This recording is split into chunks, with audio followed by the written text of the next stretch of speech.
ಯತ್ನತೆಯ ಪೂರ್ಣತೆಯನ ನ್ಯೂನತೆಯ ಗಳಿಪ ಯತ್ನಮೇ ಪೌರುಷ ಪ್ರಗತಿ ಅದೇ ಪ್ರಕೃತಿ ವಿಜ್ಞಾನ ಶಾಸ್ತ್ರ ಕಲೆ ಕಾವ್ಯ ವಿದ್ಯೆಗಳೆಲ್ಲ ಧನ್ಯತೆಯ ಬೆದಕಾಟ ಮಂಕುತಿಮ್ಮ.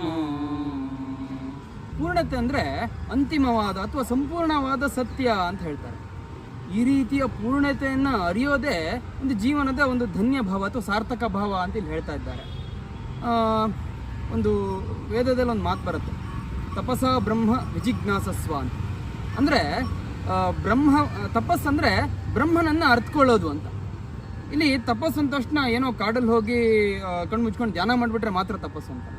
ಮನುಷ್ಯ ಯಾವುದೇ ಕೆಲಸ ಮಾಡಿದ್ರು ಅದರಲ್ಲಿ ಅವನು ಪೂರ್ಣತೆಯನ್ನು ಕಂಡುಕೊಳ್ಬೇಕು. ಅದರಲ್ಲಿ ಇನ್ನು ಕುಂದಿಲ್ಲ, ಆ ವಿಷಯದಲ್ಲಿ ಅವನು ಕುಂದೇ ಇಲ್ಲ, ಅದರಲ್ಲಿ ಪೂರ್ಣ ಅಜ್ಞಾನವನ್ನು ಹೋಗಲಾಡಿಸಿ ಜ್ಞಾನವನ್ನು ಪಡೆದುಕೊಂಡ್ರೆ ಆಗ ಮಾತ್ರ ಅದು ತಪ. ಅಂದರೆ ಈ ರೀತಿಯ ಪೂರ್ಣತೆಯನ್ನು ಈ ರೀತಿ ತಪದಿಂದ ಮಾಡ್ಬೋದು.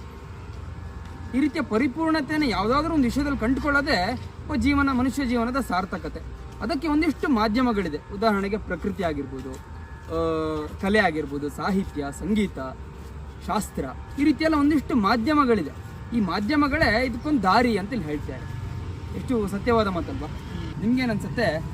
ಯೋಚನೆ ಮಾಡಿ. ನಮಸ್ಕಾರಗಳು.